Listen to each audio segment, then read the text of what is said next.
Staff Scholarship Award Banquet 2015.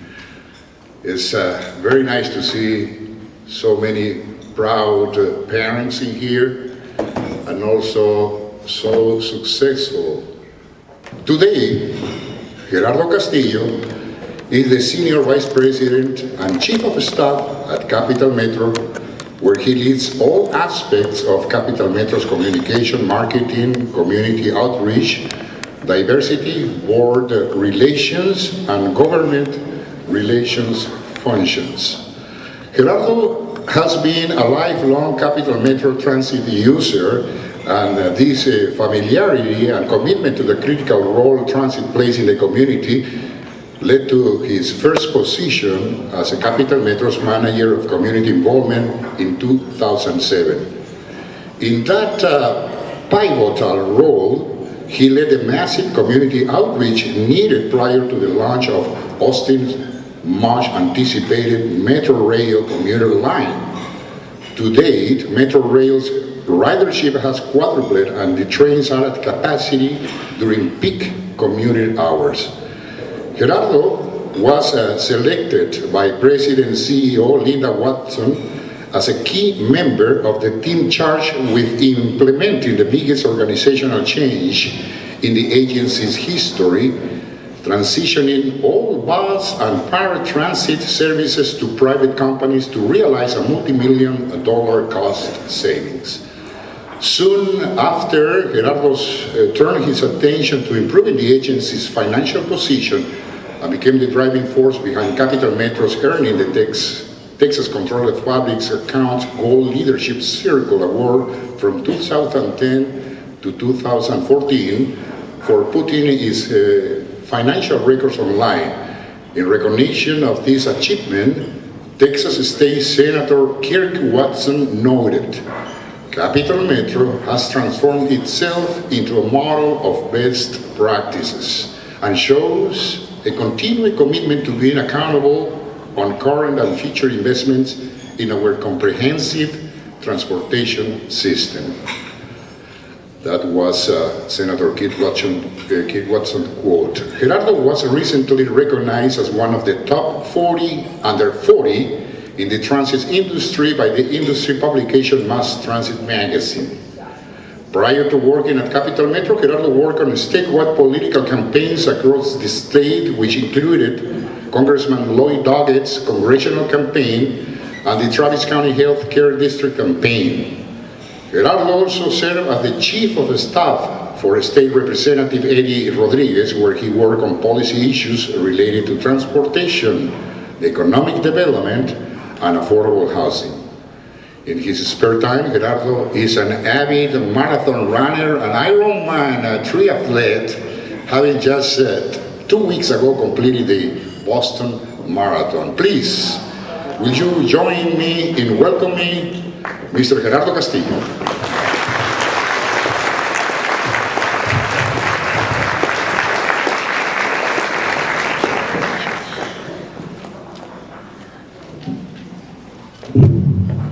Well, thank you. Good afternoon, good evening.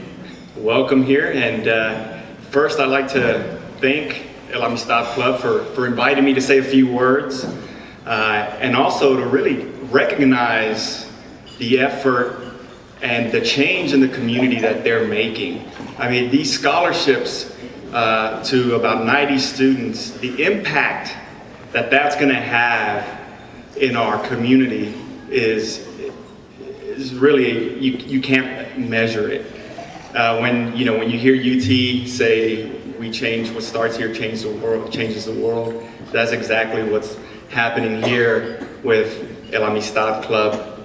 The pebble that they're throwing in the pond by awarding each one of these scholarships to these deserving students is changing not only their educational future, but the future of their families and the future of future generations. And so for that, El Amistad Club should be recognized for the outstanding effort that they're making. So I thank you for that.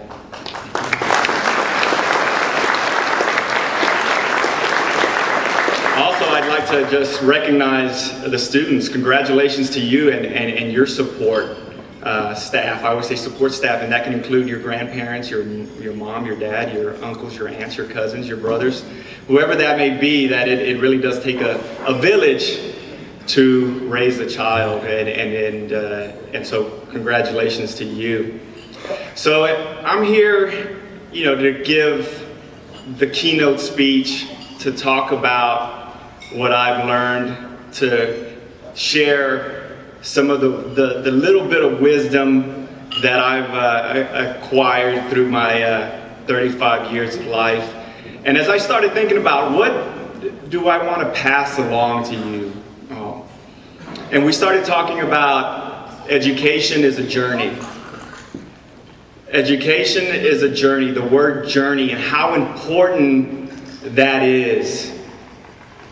And so I want to really focus in on that and ask you, and you don't necessarily have to have an answer right now, what is your passion?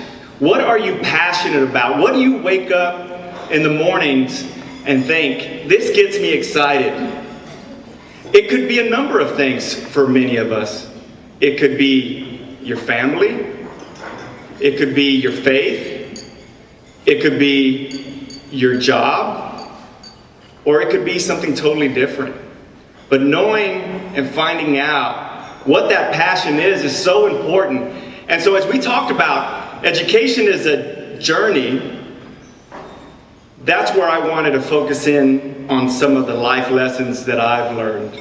As you heard, 2 weeks ago I completed the Boston Marathon, and it was really a dream come true. Just something about the Boston Marathon, it's one of the longest continuous marathons. It is the Super Bowl of marathons. It's a Super Bowl of running. So 26.2 miles. It's almost a distance from here to Memorial Stadium. And you can't just register for it and sign up. You have to actually qualify. And so some of the life lessons that I've learned through running that I wanted to pass on, it took me 20 marathons to finally qualify. 20 marathons. And along the way, doing a lot of running, you get to learn a little bit about life, a little bit about yourself, and some of the life lessons. So that's really what I really wanted to talk to you about. And the reason I say the Boston Marathon is, one, because it was a success. But at the end of the day, when I crossed the finish line, in some parts, I didn't accomplish my goal. It was part triumph, part failure. I didn't reach the goal that I wanted to at the time. And so in that, I came away with it with obviously successes that I got there and failures that I didn't meet the time goal that I wanted. And so I'm going to talk to you a little bit about that. So, as you start your educational career, you think about how that's a journey, and I think about it in the terms of a marathon, that it's about what are you doing today to prepare yourself for your ultimate passion, your ultimate goal.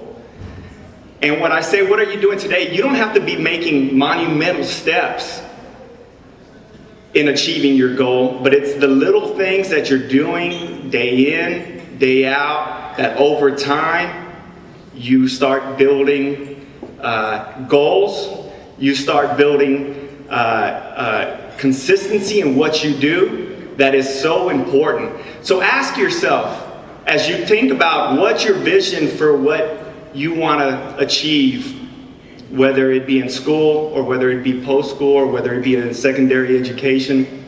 What am I doing this morning? What am I doing today to get a little bit better? And it can be small steps. One of them, you're doing it right now. You're here for such a great event where you're being recognized for your achievements. So I ask you that every morning, every day, ask yourself, what am I doing today to get a little bit better? And so I say that because success takes time. It doesn't come overnight. It takes time. And sometimes you get in those moments where you wonder, is this paying off? Is what I'm doing now, is it paying off? And it pays off when you achieve one of the small goals that ultimately builds up. So I say that in regards again to how it relates back to my marathon running, that I prepared for 6 months, waking up at 5:30 in the morning, some days not wanting to get up, and really knowing what the end goal was. And so getting up, getting in those 10, 12, 14 mile runs, and then at the end, that was a goal right there, just getting out of bed. A goal was finishing the workout. And so that's what I mean by those little goal settings, that every day as you wake up, what are your goals for the day? And those begin to build over time. You're building a foundation for later success. And those goals keep increasing. Those goals keep getting bigger. And so think about that every day. And so when I say that, it takes patience. It takes consistency. It takes support. So think about who you have in your life to support you. We can't do it alone. You can probably do it alone. You may not be as successful. But everyone who's at this table, this is your support system, one of your support systems. So the people sitting to the right and left of you, your parents or your grandparents or your uncles or aunts, those are your support. Lean on them.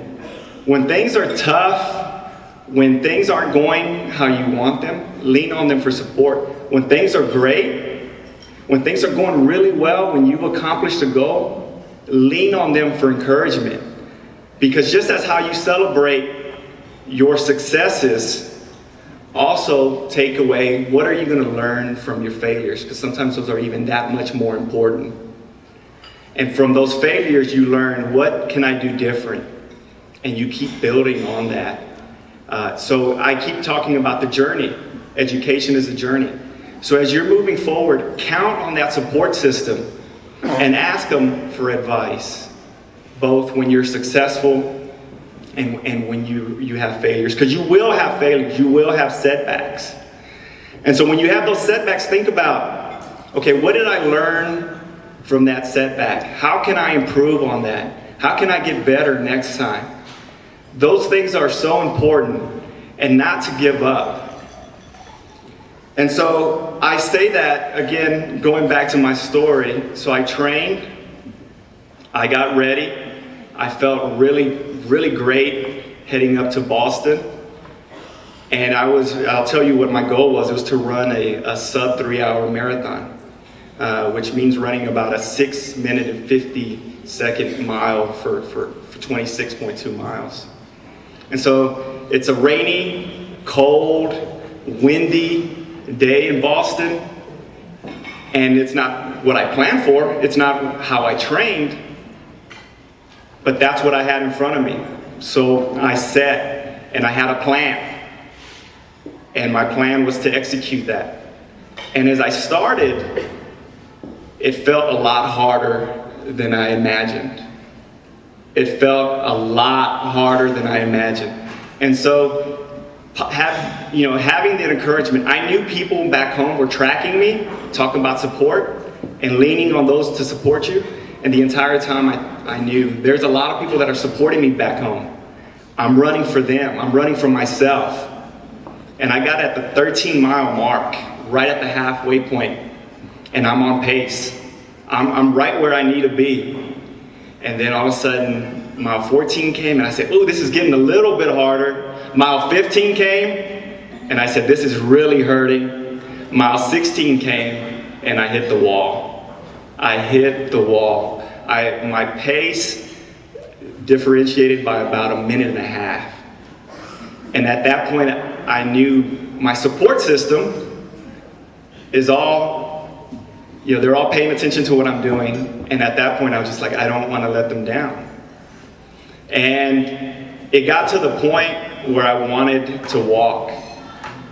It was freezing rain. It was windy. There's a hill at mile 21 that's called Heartbreak Hill. Heartbreak Hill. And I knew why at that point, why they called it that. And I just said to myself, I'm not going to achieve the goal that I want but you reset your goals. You reset them to say, okay, I may not have achieved what I wanted, but now my goals change. Now my goal is finishing. My goal is not walking. And so during the entire time, and having an attitude that no matter what, you're not going to give up. And so as you look at your journey that you're starting, your educational journey, you're now going to be going off to college. It's going to be something very different than what you've experienced in high school. Your parents aren't going to be there every day to tell you, have you done your homework?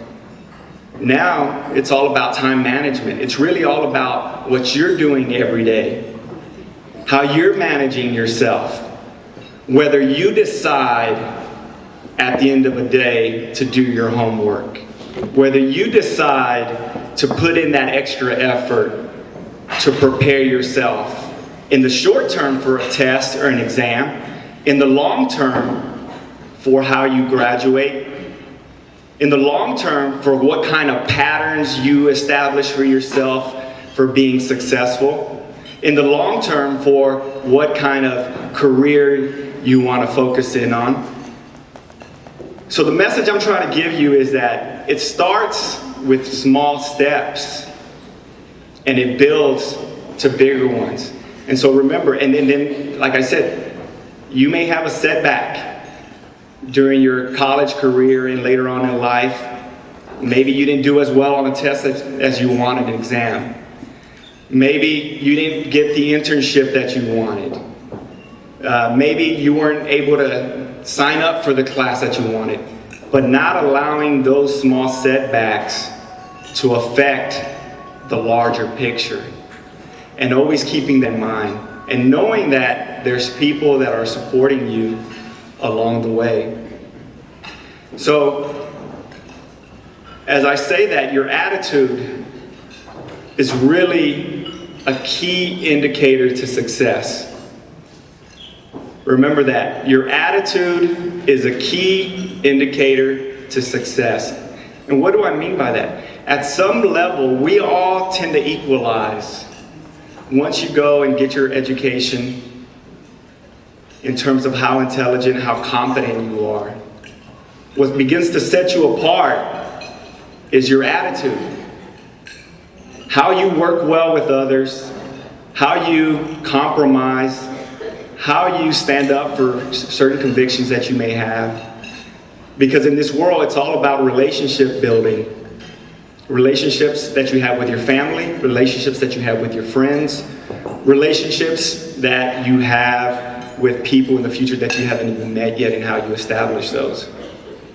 And how you go forward and build those relationships ultimately sets you apart from those who are just semi-successful to those who are extraordinarily successful. The mayor can tell you that about relationships and how important that is. And all the work that he's done out in the community. It just doesn't happen because he's the mayor. It happened because, one, he was in a position of leadership, but he got to the position of leadership by developing relationships over the long term, and how those relationships ultimately allowed him to be successful. So remember that about attitude. So as I go back to my marathon story, I'm at mile 22 and I really want to stop. I really, really want to walk. I can't feel my hands. I can't feel my face. My legs are starting to cramp up. And I think to myself, I can stop. That's the easy thing to do. I can walk. No one's going to know. I can tell someone I ran the entire time. No one's going to know. But that attitude of saying, no, I'm going to keep going. Even though I'm not running as fast as I once was at mile 11, I'm going to keep going. I'm going to keep going and not giving up. I get to mile 26, I turn the corner, and there's the finish line. And you see the finish line, and it's the greatest thing ever. You know that you've gotten there. You know that you're about to finish. You know that you've accomplished the goal. And when I crossed the finish line, I literally said, thank you, Lord. Thank you for the opportunity to be physically and mentally able to get through this journey, to not quit, to not walk, to have the attitude to continue to have that positive talk of just keep going. And so I tell you that as you're moving forward, that you will be faced with challenges, but there's a lot of good that you're going to be also facing. And so as you look at all your successes, celebrate those. And as you look at any setbacks that you may have, study those on how you're going to get better.